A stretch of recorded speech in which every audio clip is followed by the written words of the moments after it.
So, hello everyone. This is the first interview of We Ate Pink interview series, and we have the pleasure to have with us Selin Özünaldım. So I'll let Selim introduce herself, because I think he's the best person to talk about what the amazing work that she's doing and the amazing activity that she's keep doing every day. First of all, thank you so much for having me today. It's a pleasure to be here. Hello, everyone. I'm Selin. I'm from Istanbul, Turkey, and I'm a 17-year-old gender equality activist. I'm the youngest representative of UNWomen's HeForShe movement, which is all about inviting men to become part of this change. Also, I'm the founder of the first Girl Up Club in Turkey, Girl Up Istanbul. And I'm trying to be more involved in the STEM field also. So I am the founder of Girls to First hashtag and also Girls to Code Turkey. Mm-hmm. Also, I'm a member of Girl Rising Young Leaders Task Force.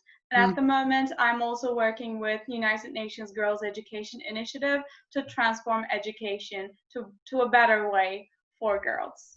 Amazing. You do a lot of things, Selim. Like, I'm amazed by all your activity, and you're a really young activist. So you just said that. So it's usually like when you're talking with a feminist activist, and I mean gender equality activist, because I think you're working also with a community that try to involve men in the movement. I always have like my first question is like, how do you define your feminism then? Feminism is a very misunderstood word. And I think the reason behind it is the word itself. It's feminism. So people think it's something related to females. It's something that should involve females only. But that is a huge misunderstanding. Feminism means both genders are equal. Simple as that. Exactly. Yeah. Every single gender is equal. Of course, we're not saying body like anatomically equality. We're talking about social status. We're talking about social equality. Yeah. It's not women being better than men. It's not about men better than women. It's about being equal in every way. Yeah.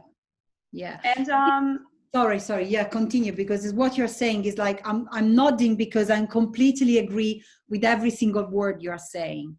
Yeah. Thank you.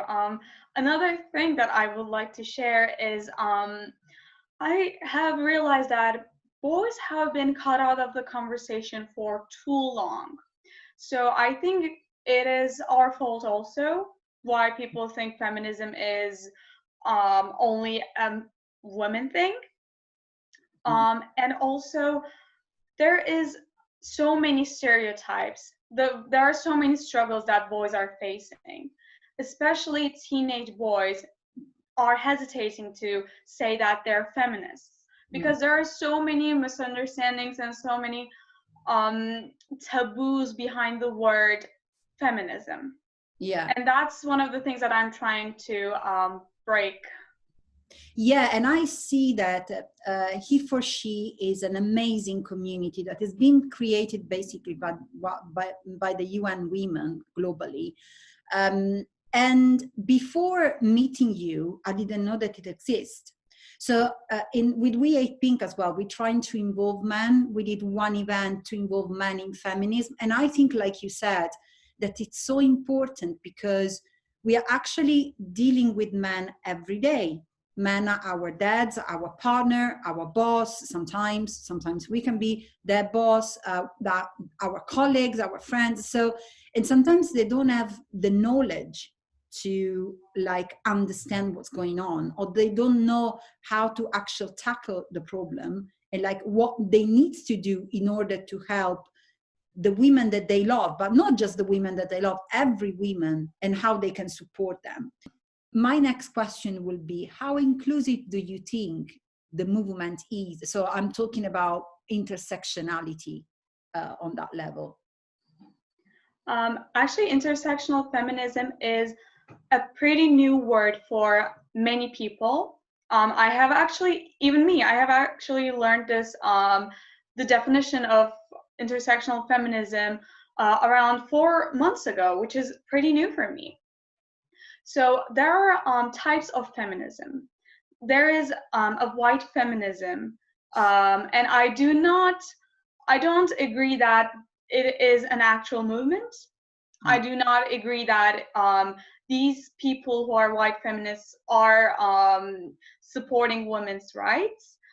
But we have to be intersectional feminists. Yeah. What that means is, no matter your background, your religion, your race, what language are you speaking, your social economic background, none of these things matter. The only thing, like the only reason why I am supporting you is that you are a human. This is what intersectional feminism means. Yeah. It's about supporting every single gender without looking at their backgrounds. Yeah. Then you mentioned before that you also are the champion and create this community called Girls Who Code.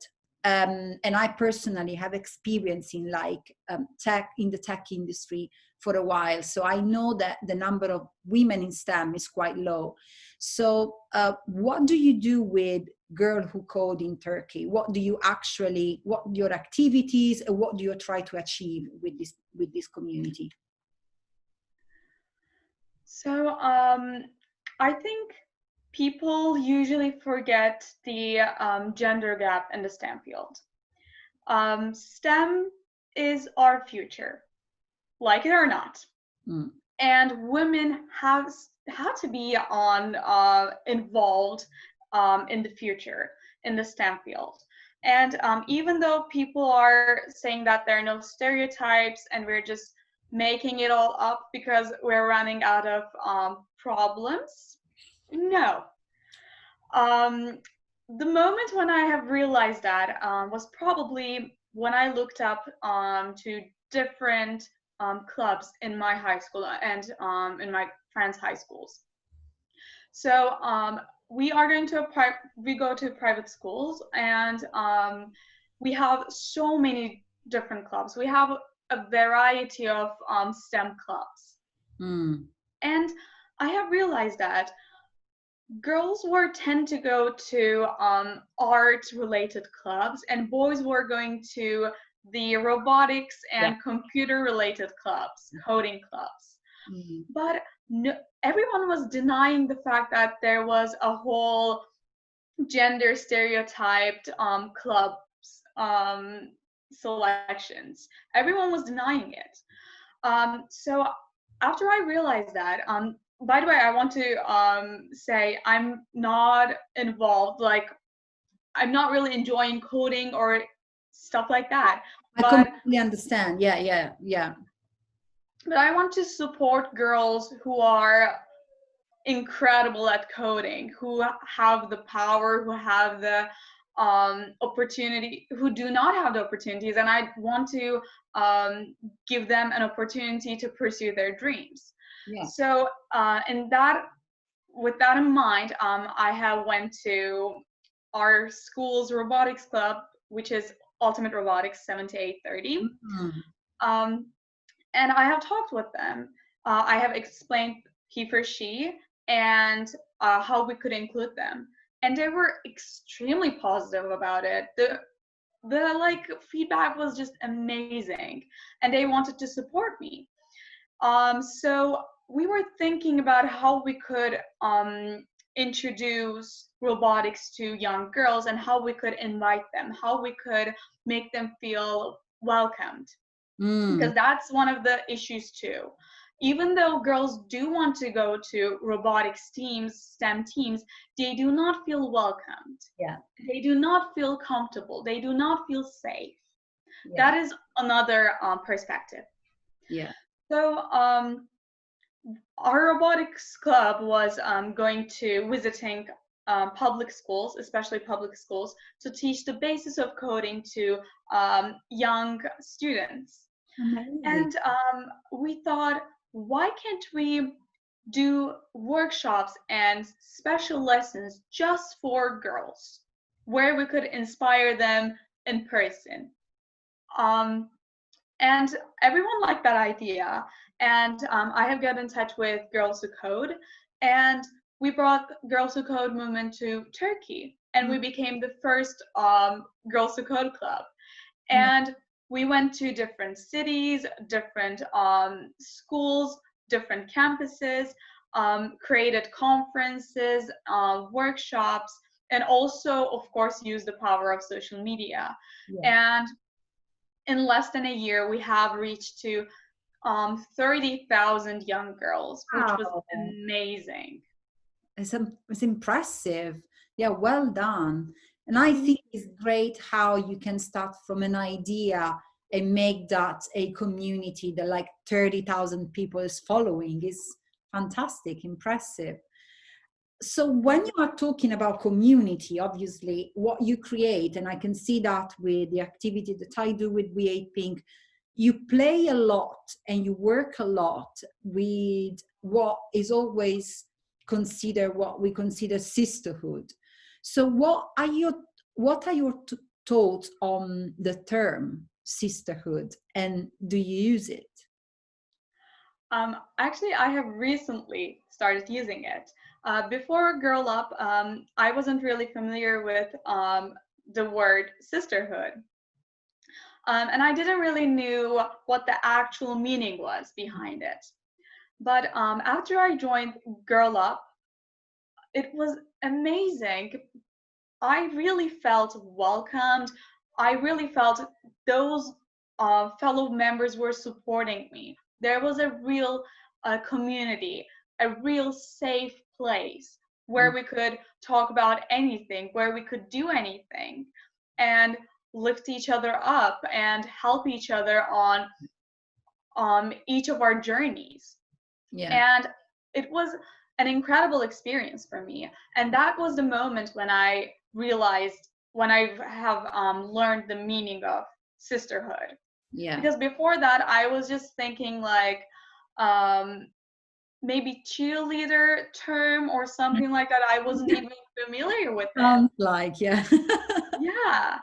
But, no, yeah, exactly. Yeah, I think like it's probably a really important things that came out, not just now. I mean, obviously I'm much older than you, so it's when you start to discover the power of women supporting women. Exactly. When you start to understand that together we can go far and we can actually get more things done. Exactly. It's then when you actually create a real community. And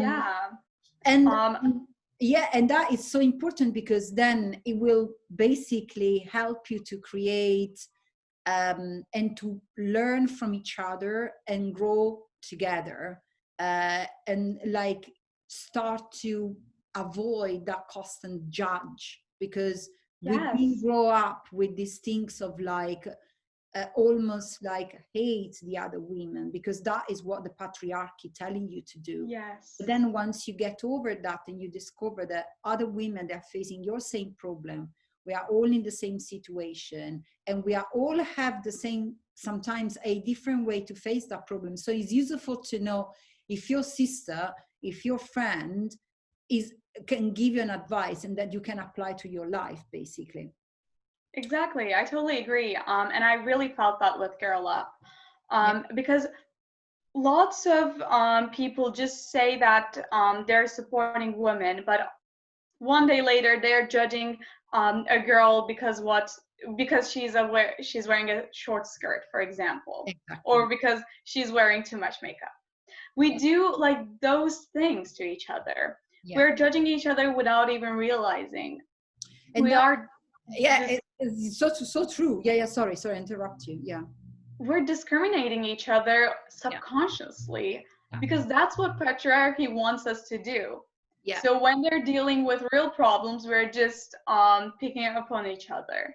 this brings me to the next question, which is, what are your views on women-only organizing? Actually, it is a very controversial topic, but recently I have read a research about it because I wasn't really sure what to think of it. So this question is just perfect because I can now explain it with the real data. According to a couple of research that I have read, girl-only programs help girls build their sense of self and develop confidence by offering them opportunities to express themselves, offering them a place where they could raise their voices, make sure that their voice is being heard in a very safe environment. Yeah, yeah. And I think that is particularly important when you also are creating a community like a Girl Who Code, for example, or Girl Up, where you create like a safe space for women to express themselves. So it's not by excluding men, it's just like a way for us to have a place where we actually be who we are, not because in society we cannot do that, well, kind of, but we need that space where we actually feel free to express like our who we are really. So in this way, I know that obviously every single country has a different problem to fight against in terms of like in talking about like women's rights. I'm from Italy and I live in UK, I live in London, and I can see that, for example, the problem that women are facing at work or in the real life or in the everyday in Italy are not the same that the problem women are facing here in UK. And obviously compare different countries, it brought me to consider that, and obviously we know that there is no one feminist, there is more like a feminism. So every single country has a different history and needs to fight different kind of problem. So on that level, what do you consider to be a feminist priority in Turkey at the moment and in the world? Because obviously we have some issues that are brought up globally together. So in Turkey, actually, we're facing a major issue in Turkey right now, the Istanbul Convention. You may have seen black and white pictures on Instagram with the hashtag women supporting women. And I would like to inform our audience about what the movement actually is. So Turkish women started posting black and white pictures on Instagram with a couple of hashtags because unfortunately Turkish people wake up every day and they see black and white pictures of women who have been murdered by her father, by her ex, by her husband. We see those pictures every day on our Instagram feeds, on the news, on TVs. So Turkish women are trying to raise awareness to this topic at the moment, and that's what the Challenge Accepted hashtag is actually about. And also Istanbul Convention. Our government is trying to withdraw from the convention, but because there are some groups who are saying that the convention is harmful to the society and to the traditional family structure. But what actually Istanbul Convention is about is giving women a safe space. Yeah. It's about fighting against domestic violence and violence in any form, and keeping women safe, offering for example, the most basic obligation, offering a 24/7 live helpline for women. Those kinds of obligations. To explain it a little bit more, I would like to share the purposes of this convention. For example, protect women against all forms of violence and prevent prosecute, and eliminate violence against women and domestic violence. Contribute to the elimination of all forms of discrimination against women and promote substantive equality between women and men, including by empowering women.